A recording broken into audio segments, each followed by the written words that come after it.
I took the lead. Extreme heat waves were recorded simultaneously in both the Arctic to the north and the Antarctic to the south, leaving climate scientists baffled by the extreme nature of this event. One researcher called temperatures recorded in the Antarctic, where it is autumn, quote, absolutely absurd. Second, a new climate report by the United Nations indicate that emissions would have to peak just 2 years from now in order to remain below 1.5 degrees Celsius, which is the number that's been held up as the sort of safe number for global warming for many decades now. In response, climate scientists staged simultaneous protests around the world, chaining themselves outside of the White House, blocking the road to the German parliament, and in Los Angeles, chaining themselves outside the entrance to the JP Morgan Chase building to protest their funding of new oil projects. Almost all of these protests, despite being relatively small, were met with massive police force, dozens of officers showing up to arrest just 4 scientists in LA.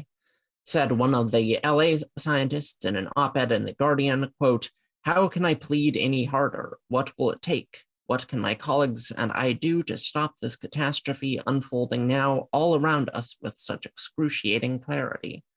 The title of the op-ed was "Climate Scientists Are Desperate, We're Crying, Begging, and Getting Arrested." Pretty dramatic. Yeah, so you think this will get people to care? You think?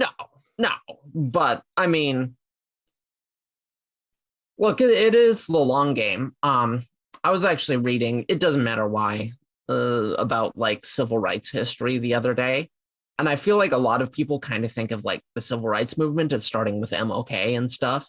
And like, you know, that you ask them when did it begin and they push it back to like the 40s at the earliest or whatever, right? But no, the civil rights movement began with Reconstruction immediately after the Civil War. And then you just had basically 100 years of people like protesting, writing, you know, doing all kinds of things, organizing, right, before any of the stuff they were trying to get to happen really happened. So it depends on if you consider civil rights starting like when Black people started fighting for it and actually achieving things, or because they were set free, not coming down on their attempts, or when white people noticed, which was 1968. Right. Yeah. Yeah, exactly. So like my point is, I don't know. I think this is unlikely to result in any tangible policy, but I think climate awareness has come a long way in like the last 20 years. I do too. I was actually thinking about this the other day, and I was thinking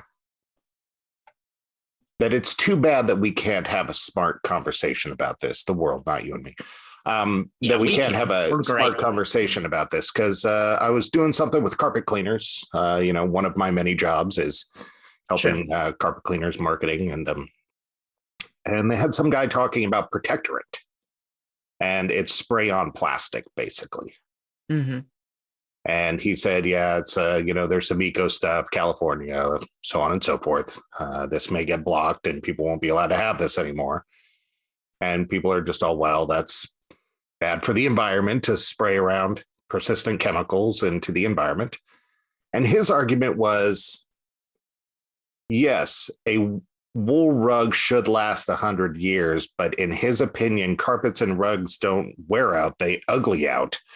And without some sort of protectorant, nobody's going to keep that rug for 100 years. Right. So basically, there's this give and take of keeping the landfills free. Like, what is doing less? Like this argument of gasoline or coal. And then we're all like, what about clean burning natural gas? And they're all, well, it's not really clean. It's still doing this, that, and the other thing, you know, but it's less.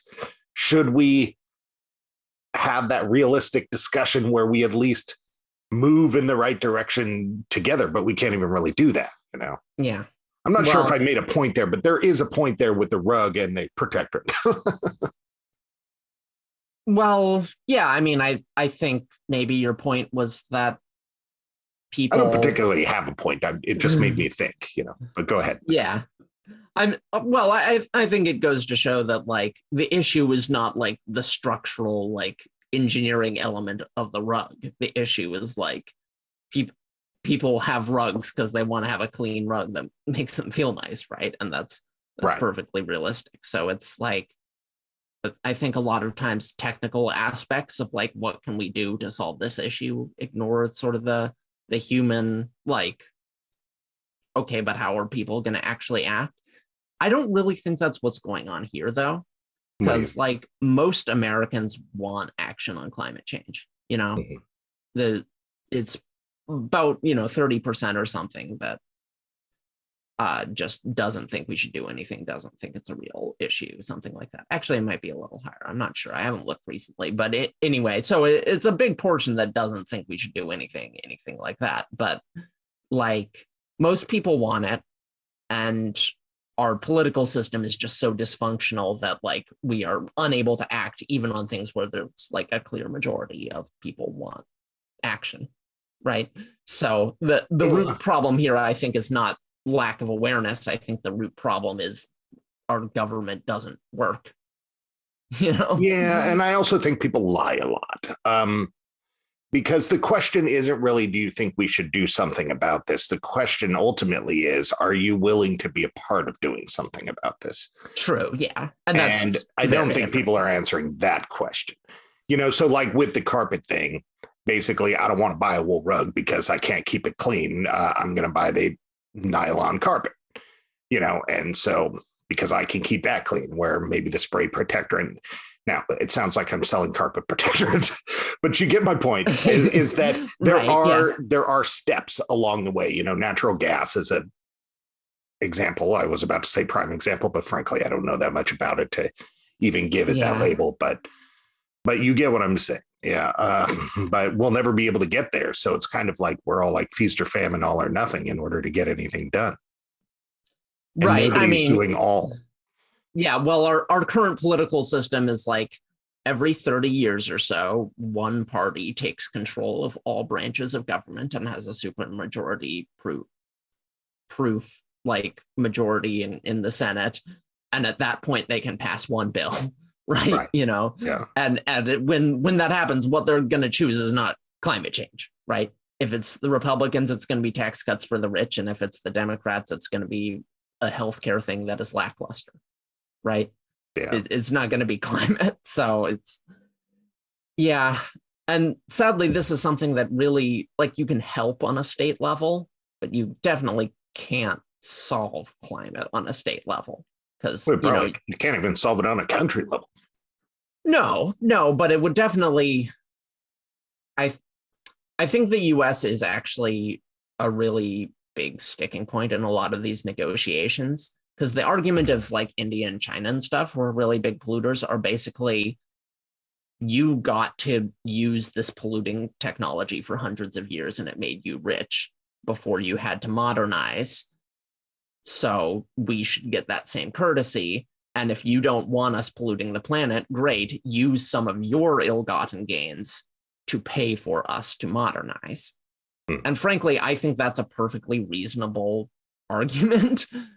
But it's not going to happen until we actually tackle our end of the emissions, and then we can work on helping with theirs. Like, we're not going to be able to convince them to make any concessions while we're where we are. Right. And so I think the US is just a huge stumbling block in the entire diplomatic thing. But we got to give some credit, because one area is, if we were to make this move, it would make the double impact. And the other impact would be, now this is going to take maybe admitting that there is some advantage to being a capitalist society. But, a lot of these innovations are coming from the private sector of the United States. Kind of. Really? I mean, yeah, a lot of these, it's the same thing as anything else. The innovations are being marketed, but it's okay. So a couple things here. First of all, almost all the like actual tech for green energy that we use today, it's like in anything else, it was developed at a university decades ago, right? But also most of the money, or a lot of the money that has like kickstarted the growth in solar energy over the last 10 years was earmarked in the 2009 stimulus bill. So like Kinda. It's stimulated capitalism. So it's not really capitalism. It's a slightly socialist capitalism. Well, yeah, that's basically what I'm saying. Like Yeah. the free market would not do this on its own, probably, because the free market has no way to deal with the negative externalities of like pollution. Well, that might be a fun thing if I'm allowed to sick you on a segment. Maybe do like you did for the Nazi clubhouses, but with some of those green energy and where they're coming from in the world, so we can talk about what kind of governments and what type of people are actually pursuing this. Yeah, I mean, I can do that. Well, the other thing though is that obligated. the other thing though is that like the green energy tech we have now is in most ways perfectly sufficient to meet our current needs. Does kill all those birds though. Kinda. Nah. I mean, well, rats of the sky, man. You know what also kills birds is 6 degrees Celsius of global warming, right? Yeah, that's true. That kills all the flora and fauna. That's a really good argument. So, like the thing is that none of these technologies have to be perfect; they just have to be better than fossil fuels. That's kind of where I was getting at with some of this. I feel like, again, I'm going with natural gas, but I don't really know. But let's pretend natural gas. But and I feel like there's people pushing for it, but they're the wrong people in some people's eyes, and there's people pushing against it, but they're the wrong people in the other people's eyes. Right. It's a lot like Marilyn Manson. Marilyn Manson is a type of music that sounds like a lot of the other bands that I grew up with that I should like. But I find Marilyn Manson fans so stupid that it's hard for me to get into the band. Yeah. Well, I definitely agree. Definitely in the climate change thing, there's a lot of... Not on Marilyn Manson, though. Well, I don't know anything about Marilyn. Oh, okay. Manson, but like a couple years ago, there was the whole thing. There was basically an article that said, we have 12 years to stop climate change or we'll die, basically, kind of thing. Mm-hmm. And then that got parroted a lot. And basically what it was is that the article was fine, basically. The headline was super misleading because the article was basically saying we need to make these changes. We need to start making these changes by 2030, or else in the long run, we're going to have more problems. That's what the article was saying. The headline was just in this super hyperbolic way. And then a lot of people only read the headline. And then you've got people like politicians and stuff saying, they're trying to take my hamburgers. Right. Well, no, you had politicians being like, we have 12 years to solve global warming, or we're all going to die in 12 years kind of thing. And it's like, no, that's just wrong. Yeah, but there will be a day that is the case.